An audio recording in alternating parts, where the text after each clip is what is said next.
back to the Quiet Corner podcast. This is a knitting, hand spinning, and sometimes rigid heddle weaving podcast where I, Vanessa, talk about my love for all things fiber from my little corner of the world in Ottawa, Canada. If you are new, welcome. If you're a returning viewer from literally 5 years ago, huge welcome back. It's really weird to be podcasting right now. I feel very rusty, but we're just gonna go with the flow here, and hopefully have a chance to catch up a bit, and I can tell you a little bit about where I've been for the past 5 years too. So I guess to start, a big part of the reason I have decided to come back to this platform is because I've just really missed the community. I've missed engaging with all of you. I've missed talking about things I've been creating. And the other big piece, I think, is just that the world has felt so dark and so heavy in so many ways. I'm sure I'm not the only one that would express that sentiment. But at the same time, I don't think that we as creators should underestimate the power of creativity and community and coming together. And so I think that's also a big part of why I'm back. There is something meaningful and important about what we do, and I've really missed just coming together with other knitters and spinners and weavers who are just as crazy about fiber as I am. So if that sounds good to you and you want to join along for the ride, I'm hoping to be back into podcasting on a somewhat regular basis. It's probably going to look a lot different now, and maybe a bit simpler, just because life has changed so much for me. But yeah, if all of that sounds good to you, the whole point is just to grab a cup of tea or whatever it is you'd like to drink and slow down and sit with me and stitch with me. So I thought that we could just start with a little bit of knitting and kind of catching up, just because it's been so long.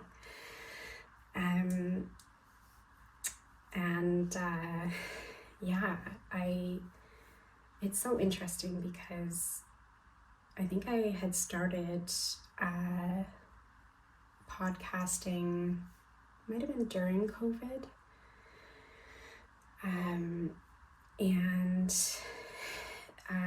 Then in 2021, I was pregnant and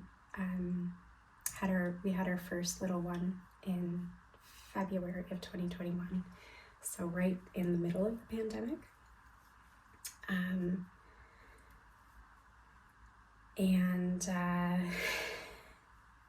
It felt like crazy times. I think that kind of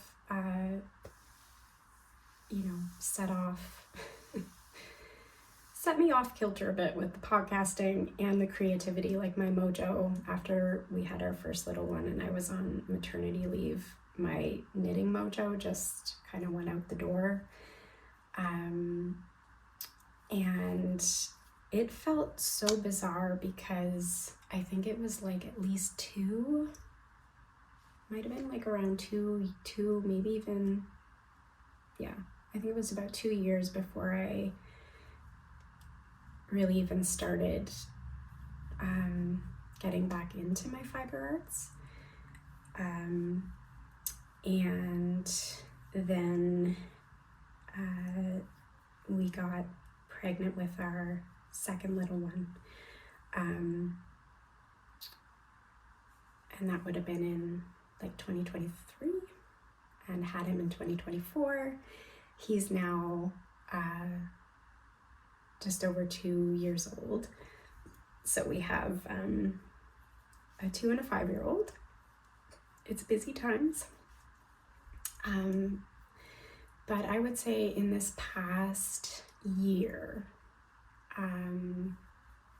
I've really, my like creative energy has just come back in full force. And that's also when I started to feel kind of slowly more of an interest to come back to podcasting. And there were also, a bunch of other reasons in addition to having babies, some different health challenges that went on for me as well. Quite a few health challenges, actually. But in addition to those things, I also had just like a bunch of kind of knitting mishaps and technology related issues that just made it feel, I think, a lot more difficult to get back to podcasting. My computer broke down at one point. I think that was just before we had our second little one, and kind of right when I thought I might have had some time to start podcasting again, then I didn't have the tech to do it. So that was part of it. The other really challenging bit was a ton of the finished objects that I had knit got attacked by what we are almost certain now is silverfish. I didn't really understand what silverfish were, and so until we did some more research and we started seeing them in our house at times, and then learned that they love to eat natural fibers like wool. And before we had known that, I would often leave things like hand knitted socks, or sometimes a sweater would end up near or on the floor, not typically for very long, or just like on a piece of furniture. And all of a sudden we started noticing tons of holes in all of our woolen garments. And so a ton of the things that I had worked on, that you would have some of which you would have seen on the podcast years ago, got eaten. For the most part, to the point of not being able to really repair and wear them. So that was just super discouraging.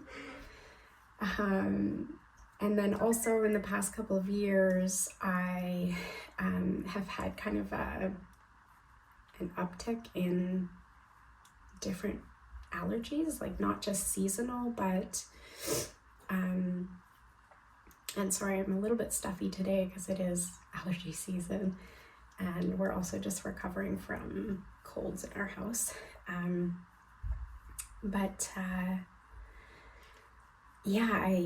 I actually noticed that a particular project I was working on, every time, actually a couple of them, every time I would work on knitting a pair of socks and this sweater, which I'll talk about eventually, I would get itchy and kind of hot, and I would end up for days with red itchy eyes, and I was like, oh my goodness, am I developing a wool allergy? Because that is one of my worst nightmares, if that's the case.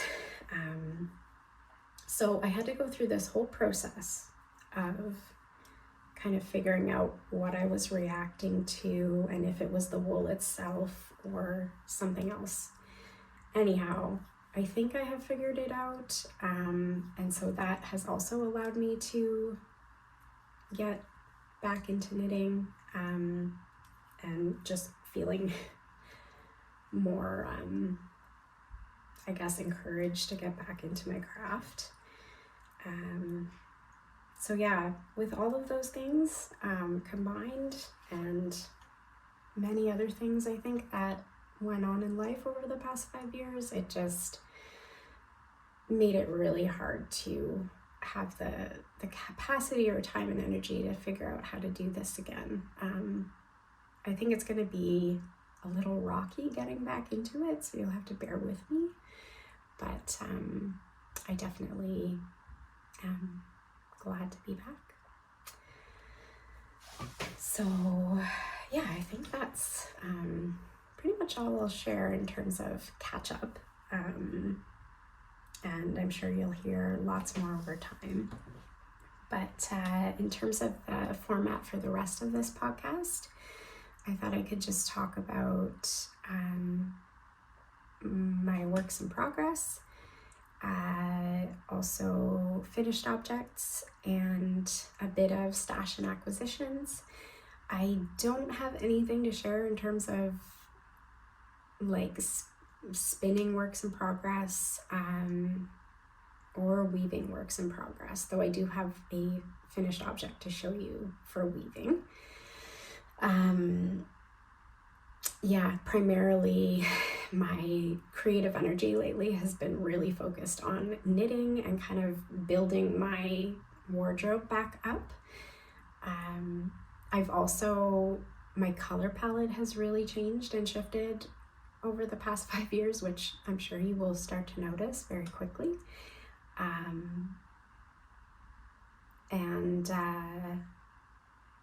Yeah, so I've really just been focusing on kind of rebuilding up my handmade wardrobe in terms of garments. That's been a big focus for me lately. So yeah, let's get started. All right, so let's start with my works in progress. Just a heads up that to make this sustainable for me moving forward, I don't know that I'll have the same amount of like detail about every project or the memory for it that I maybe once had. So just managing expectations. Yeah, it might be less detail about all the things I'm working on, and part of that is just because I don't have the same kind of time I used to like prepare notes for a podcast. So hopefully it's still enjoyable. And I just dropped a stitch marker. I guess I could talk first about what I'm knitting on right now. So if you, for returning viewers, you might recall, I think it was like maybe my second last episode, episode 8, maybe. This is episode 9, so maybe it was more like episode 7. I can't remember. Anyway, I had purchased a fleece from a sheep farm in New York, and I can't remember all of the details about the fleece. I'd have to go looking through like old notes to find it, but you could find it on a previous podcast, I'm sure. And I went through the whole process of like getting a raw sheep fleece, scouring, washing that wool, then carding it, hand carding it, spinning it, and then now I am finally knitting with it. I'm gonna show you now. This is interesting. this has been one of those projects that, I'll just give you a little look at this handspun wool first, handspun yarn. Hopefully you can see it. It's very thick and thin. It's all caked up right now.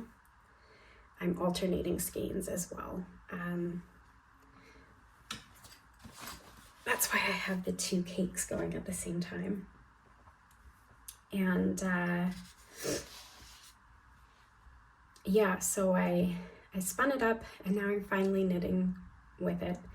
I did not spin up all of the fiber, and in fact had definitely some struggles with the roll legs, and I don't know if it was that like the roll legs that I had carded up. It just wasn't, it didn't have the consistency that I'm used to when spinning top and spinning in a worsted fashion. With the roll legs, I was spinning them in more of a woolen spun, with more woolen spun techniques. I tried out a few different things though. And to be honest, the spinning part was a struggle. So I decided, you know, we're not gonna like force myself to struggle through a project.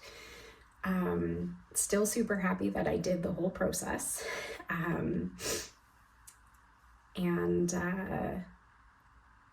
But yeah, I just decided to abbreviate the amount of time spent on the spinning portion, because I didn't end up enjoying the process as much as I thought I would. And I don't know if that was because of the fiber. I don't know if that's because I'm a total newbie when it comes to fiber prep. And it also gave the effect of like a very thick and thin, inconsistent kind of yarn, which is so funny because like the way I traditionally love to spin was like super fine, like a traditional 3-ply sock weight yarn. So really super fine singles. And I was always aiming for like major consistency with my spinning. But this turned out, and the whole process felt like it was kind of like the opposite of what my comfort zone was. But that ended up being so good for me in so many ways. It kind of, yeah, if I show you this project, then I'll tell you why it's been so good for me. So this is just like the most basic cowl pattern ever. I think you cast on like 95 stitches. It was just a free pattern I found online. You don't do any ribbing. I'm not sure if I'll eventually add ribbing, but part of the whole point of it is that you want to let it curl up, and it's just plain stockinette in the round. And you want the edges to curl up to kind of give this little effect of the wrong side texture. And then my goal for this was just to find something so simple in plain stockinette that really shows off like the natural variation in the wool itself, because it just has this like beautiful variation to it, like the lighter and the darker oatmeal-y colors. This is undyed fleece that I was working with, so and I think that this pattern is totally doing that for me.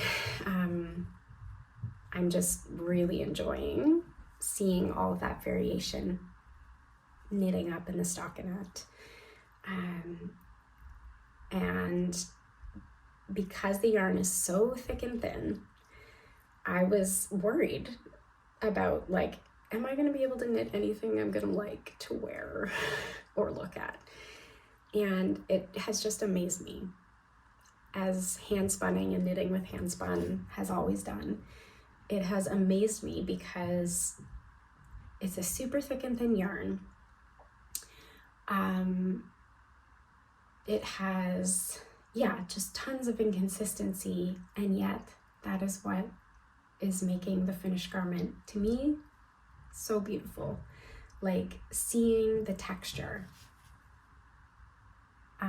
but also how knitting it up in this stockinette, it still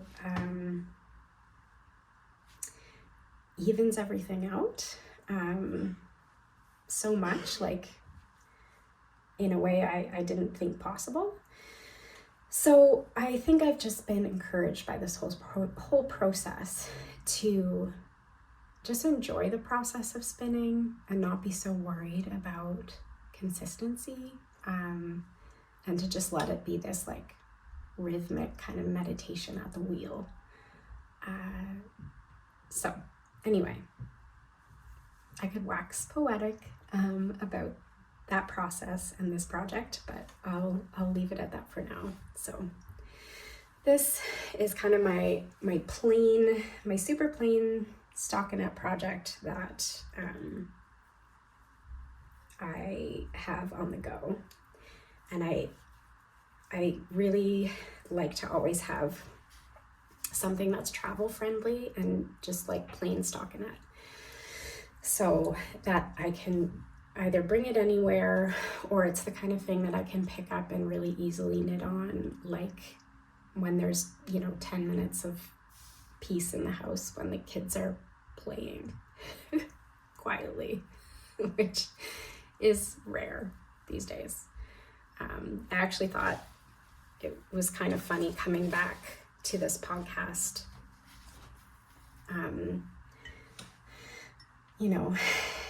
given I named it The Quiet Corner before I had children, and now I'm just kind of thinking, this is hilarious. Is it gonna be a quiet corner anymore? I don't know.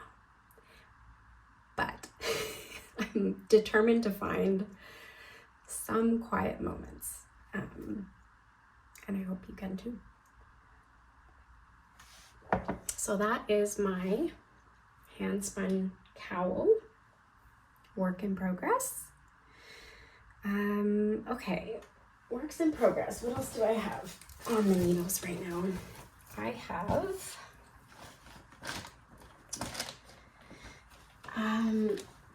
this would probably be, this is definitely actually the most intense project I have on the needles. This is the beginnings of the Mable Meadow Cardigan by Mippy the Label, I think is the designer's name. I saw the pattern first. It might be difficult to see in this colorway because it is quite dark. And some of the light is also shifting at my window here. But this is an all over lace and cabled cardigan. And I just have the top of it finished, and I'm now so I've kind of connected at the sleeve, and I'm now knitting the body back and forth, and it is the kind of project that I'm loving it, and the pattern is beautifully written. I'm super impressed. There were definitely some points where I think at the beginning, because I truly haven't knit a whole lot of lace, so doing the lace and the cables and this kind of a different construction for a cardigan that I've never done before, it did take me some time to like get into the rhythm of it. Especially too because there's so much going on to build the top part of the cardigan. It's much simpler now that I'm on the body, and then I think the sleeves will be really straightforward as well. But you know, getting through knitting these front panels, which includes some like short row shaping and increasing while you're doing the lace and the cables,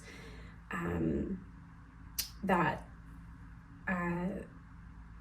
is just a lot more involved. So for this project, I kind of have it for just the times when I know I can sit and focus and you know, do a few rows on it. And I find it very meditative, actually, to have a project that isn't just plain stockinette. Plain stockinette definitely does that for me in different ways and is great for, like, you know, if I'm listening to an audiobook and I just need to focus on something else, but I want to be knitting at the same time. My stockinette projects are great for that. But this project, I really find being able to just put on some, like, I listen to a lot of like acoustic guitar. It's just like very calming music for me while I'm working on this cardigan, and I just get to kind of like zone out, but into the pattern. I get to like focus on the pattern and the rhythm of it, and I find that a very meditative process too, because it kind of like helps take my thoughts away, my busy thoughts away, and kind of focuses them on this like creative process. So I love that project for those moments when I have them, which is why it's also not, it's not happening very quickly. I think I'm knitting the size small. I think it's the size small.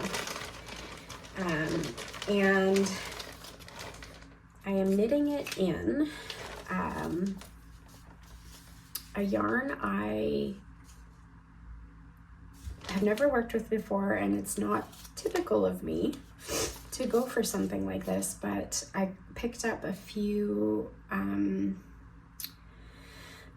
different yarns when I was going through the process of like figuring out my potential wool allergy, and so I was trying out things that were superwash and even things like this that have a bit of acrylic, and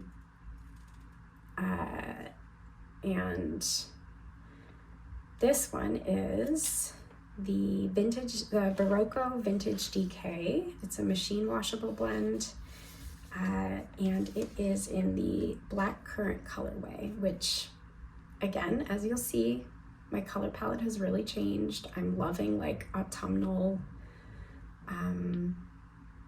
colors for the first time in my life, and I think for the first time in a very long time, giving myself permission to venture out and try a lot of different colors is a very new experience for me, because, you know, 5 years ago on this podcast, as you know, you would have seen a lot of like grays, different shades of gray, you know, maybe oatmeal-y colors, and cooler colors like cooler blues and purples and things like that. But I have really warmed up, pun intended, to like a richer palette of colors. So you're gonna see that now. But yeah, here's one of the skeins. And it is quite a nice yarn to work with. It's different for me because I still like, I have a deep appreciation for like rustic wools, or more rustic, I should say, and I love working with those in my hands. So this is different, but it's not that different. I definitely think, you know, superwash and acrylic can have its place, and I'm here for whatever you want to knit with. I wouldn't discourage discourage someone away from any kind of yarn. But for me personally, I just love like a rustic, natural, woolly, sheepy yarn. The last thing I have on the needles is again a project that I cast on very recently. I don't know if I have the label with me for this one. Oh yeah, I do. But again, I was trying to cast on things with the yarn that I bought during my allergy testing phase, and so I bought again another sweater quantity of Barocco vintage, but this time in the worsted worsted weight and the color alloy. That's what she looks like. I do really like the different kind of heathering that's going on. Like there's a lot of golden and red tones in with the orange. It's kind of, I don't know, would you say that's a bit more of a burnt orange color? It's coppery. It's coppery. So I recently, with this, oh yes, and I'm also holding it double with Knitting for Olive's silk mohair. This is in the nut brown colorway. And I cast on the Felix cardigan, and I am obsessed with this. I'm obsessed. If this turns out the way I think it's gonna turn out, I probably am gonna knit 4 of these, like in every, like all my favorite colors. I just love it. I'm loving the pattern. Anyway,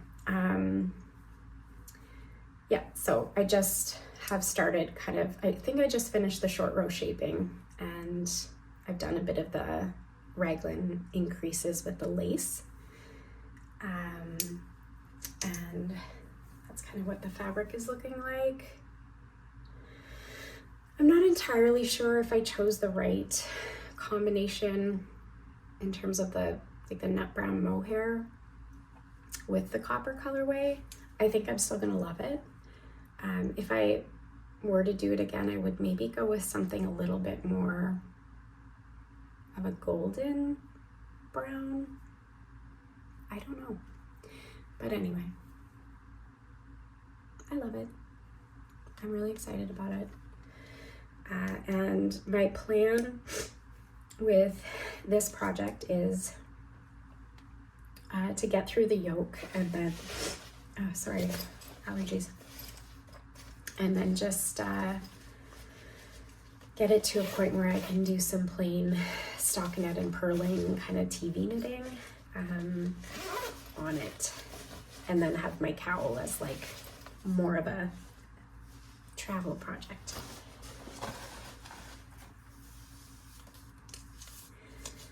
So I think that is all I have on the needles. Okay, finished objects. I do have a few. One I guess I could start with is the one I'm wearing. This is the No Frills. Might be a little tricky to see. I don't know if you can see the whole sweater from this angle, but I knit this. It was a really long time ago now that I purchased the yarn, and I think I started knitting it when I was on maternity leave with our second little one. So it also took me a really long time to knit it. And that is partly why I don't remember a lot of details around knitting it. So what I can tell you is I cast it on, I think as a size large. and I can't quite recall what happened, if I like accidentally cast on too many stitches, or like I do remember taking the bust measurements, and I was also breastfeeding at the time that I did that. So I think that changed like the size range that I, ended up going with. And it ended up, I got through the yoke and realized like, this is gonna be very roomy for me. I think the other thing was, I'm not much of a gauge swatcher, so I tend to have like funky things going on with my gauge for sweaters. But a lot of the times it works out and I'm totally fine with that process. I've also gotten to a point where I can typically figure out how to adjust things as I go with most garments.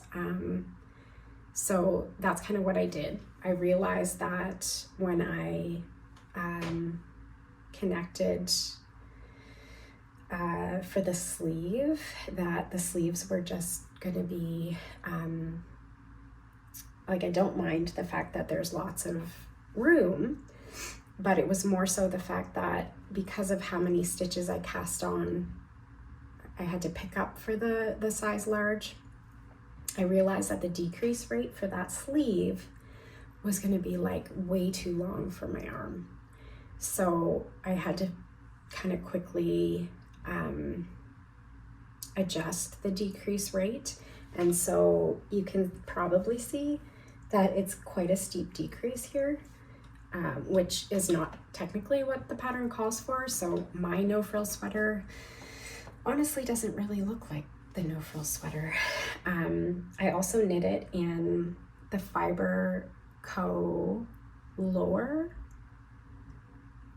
yarn, which is they say it's a DK weight yarn. To me, it seems more like a worsted, like it's a heavier DK to me. And so I think that contributed as well to why I think it's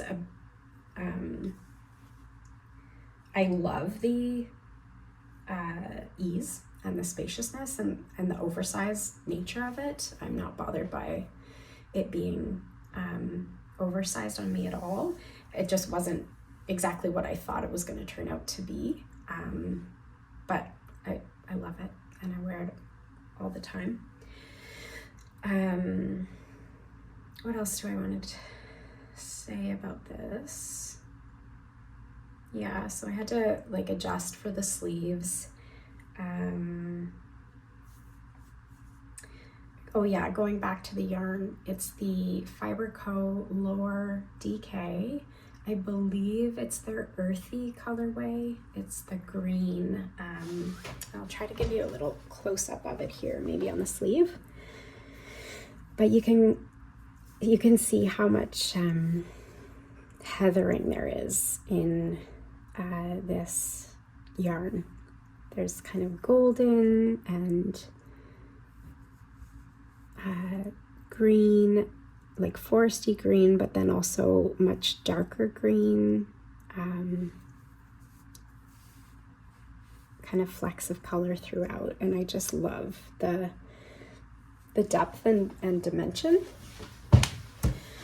If I recall correctly, I think that this yarn is also, is it like a Romney blend? It's not a merino, it's a much more kind of not as soft, but still very, for me, it's definitely still next to skin wearable. And yeah, I have loved every moment of working with this yarn. I think the only other thing I can remember is I did do a Kitchener, sorry, not a Kitchener, but like it uses the Kitchener stitch, but to do a sewn bind off so that it's invisible. And I did that for the cuffs and the ribbing at the end. I just have always really loved that, the finishing. For whatever reason, I'm blanking on the name of that sewn bind off, but whatever. What else have I finished? Oh, I knit my first Sophie Scarf, and I'm not always one to like jump on the bandwagon with like different trends. I'm typically slower to jump on a trend bandwagon, but this is one I can see myself knitting quite a few of these in the future, for so many reasons. It's such a fun knit, simple knit, great for like a travel project, and it's so wearable and so cute, and so I would love to have one in multiple colors, or just jump on the tiny scarf bandwagon, and have kind of different tiny scarf patterns as well. But this is my Sophie scarf. I knit it with Jamieson and Smith Shetland 2-ply jumper weight. I can't recall the exact colorway, but it is one of their obviously brown colorways, and it's got a lot of heathering, which I, once again, love a heathered yarn. This one is quite fascinating because it's brown at a distance, but when you look up close, there's flecks of like a golden yellow. There's purple, there's blue, and then there's kind of that kind of a burnt reddish brown,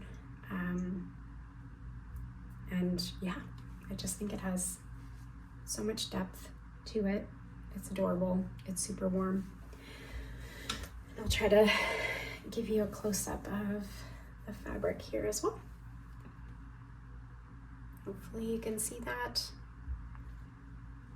I'm gonna have to do some testing with my podcast setup here to see what works best over time, but yeah, so that is my Sophie scarf. And knitting wise, I also recently finished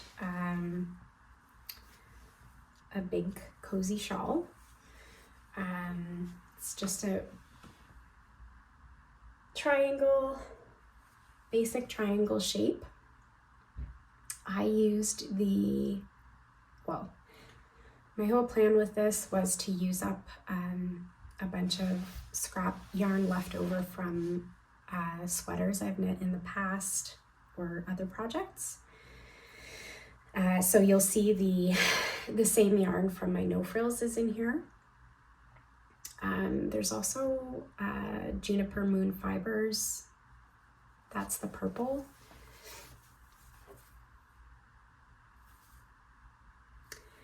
And I can't quite recall what this oatmeal color is. Might be a Kelborn Woolens. I don't know if that rings a bell. I don't know if that's the right name for that yarn company, but anyhow, I just wanted a project that would use up a lot of scraps all at once, but that would give me something I also need in the end. And one of the things I really need is lots of warm layers for working at my desk in the winter. It's quite cold where I work, which is actually right by this window. In the winter, our old home has lots of little drafty areas, one of them being right by this window. But I still love being by the window to work, so I put up with the cold. And I just thought a really big, warm, cozy shawl would be the perfect thing to help keep me cozy. I think eventually like a nice little lap blanket would be the perfect addition maybe with my next kind of set of scraps, we'll see. But yeah, I wanted this to be just a simple knit that would use up scraps. So I used the triangle garter wrap pattern. It's a free pattern off Pearl Soho. It's just a really basic triangle shape. And I just figured out a way to switch colors so that it still creates a nice edge. And I knew that when, like, as I would like slip the stitches on the outside, that it was going to mean that this color of the stripes wasn't going to line up, but I just went with it. And it kind of gives it like a cool, I don't know, it's still a cool effect on the edge. So yeah, the other idea I have for this is that I can still also, it's big enough to wear as a nice cozy scarf. So that is that work in progress. I think that's all I have to say about this one. And then the final work in progress that I will show you is a weaving project that I think I started about a year ago. Again, I kind of had a goal to work through a bunch of scrap yarn, and I used, couldn't tell you what I used actually, but it was scrap yarn for both the warp and the weft. And I, on my rigid heddle loom, that's hard to say, I wove two almost 40-inch panels on the same warp. And then I hem stitched them off to finish them off, and then I did like a mattress stitch to create a poncho for my oldest,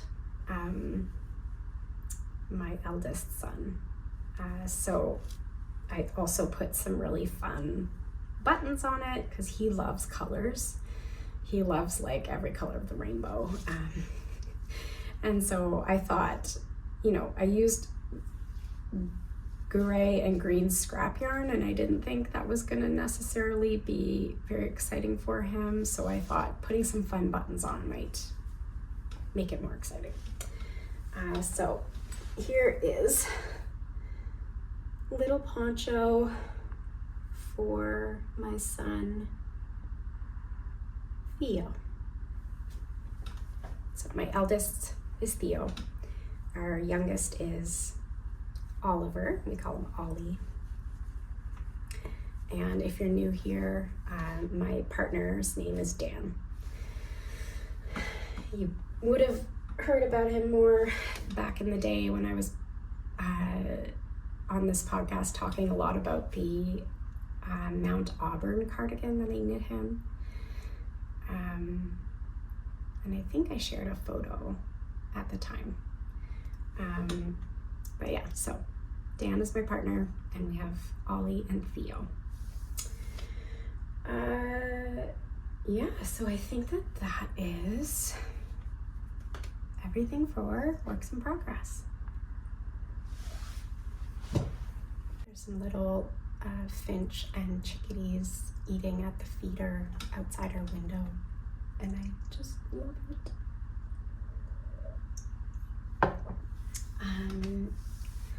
Let's do a little bit of stash and acquisitions, and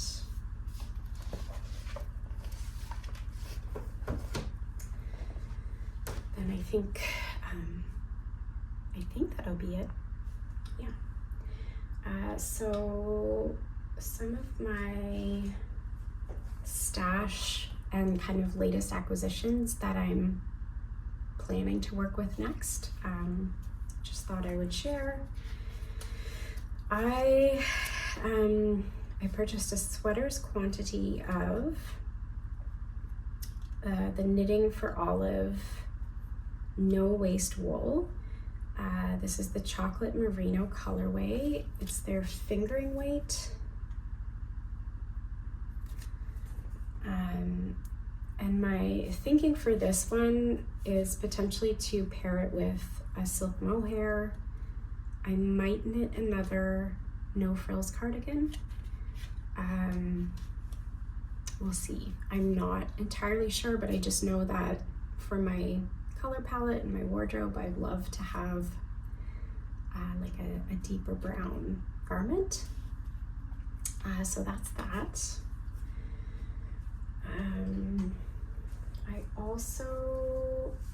I haven't worked with this yarn yet, but this is the Tukuwool Sock. I got this at my favorite local yarn shop, Wabi Sabi. They do I have to say, like, they do an incredible job of kind of vetting companies and yarns for kind of more ethical, sustainable, and ecologically friendly processes. And so I always really appreciate that when I go into the shop, because I know that most of what I pick up is already going to kind of align with a lot of my yarny values. So I thought this was really interesting because it's a sock yarn, Tukuwool Sock, made in Finland. I've heard about it. I've heard lots about it actually, but have never actually worked with it myself. And I thought the neat thing about it was that it's an 80% finished wool, but 20% biodegradable polyamide. And I'm still on this, like, what seems like a never-ending quest to find the perfect sock yarn for me. That kind of has an eco-friendly process in mind, but is still durable, because it seems like I am super hard on my socks. Like, a lot of the socks I've knit have worn out quickly in certain areas, so I've just kind of always been on the hunt to find a great sock yarn that works for me.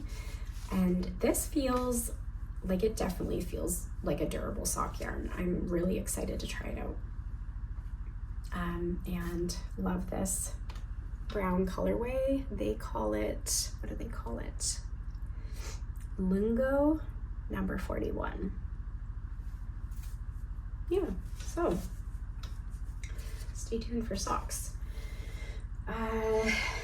This next acquisition is very exciting to me. Again, along the lines of trying to find my kind of holy grail of sock yarns. I also wanted to support an indie dyer, and this is so I got 2 skeins of the 80/20 sock from the indie dyer Lichen and Lace, and I've been waiting to purchase from their shop for ages. I know that the dyer is based in New Brunswick, Sackville, New Brunswick, and she has a focus on ecological processes as well for the superwash process that's used with her yarn is described as a more ecological process. She also uses recycled nylon in her sock base. So I really wanted to give this a try, and her colorways are like to die for. Okay, so this is the Shroom colorway. Like, look at that. Oh my goodness.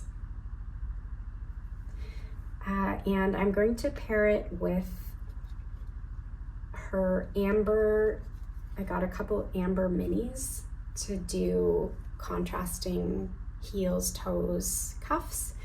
And I thought this in particular would go well because I can see that same amber speckling in this skein. So that is the plan for that, and I'm super excited to cast those socks on. Lately, again, like I said, I've been much more focused on like garments, shawls, and scarves, just because that's what I've really needed to kind of build back up in my wardrobe. But I am, and I have a true love for sock knitting, so I'm excited to get back into knitting socks as well. A bunch of my hand knit socks I haven't been able to wear in a while because they've all needed some mending, and I've been slow to get around to that. But anyway, that's the plan here. I got another skein of the sock yarn in her Woods colorway. This one in particular, like, it just makes my heart sing. I can't even, when I saw it, I just was like, I have to have that. Look at that. Oh, it's so pretty. So I thought to combining this skein with contrasting heel toe cuffs in her Black Walnut colorway. I thought that would go well because I see some darker browns and I think a bit of that same Black Walnut coloring in this skein. So that's the plan for this pair of socks, and I'm super excited.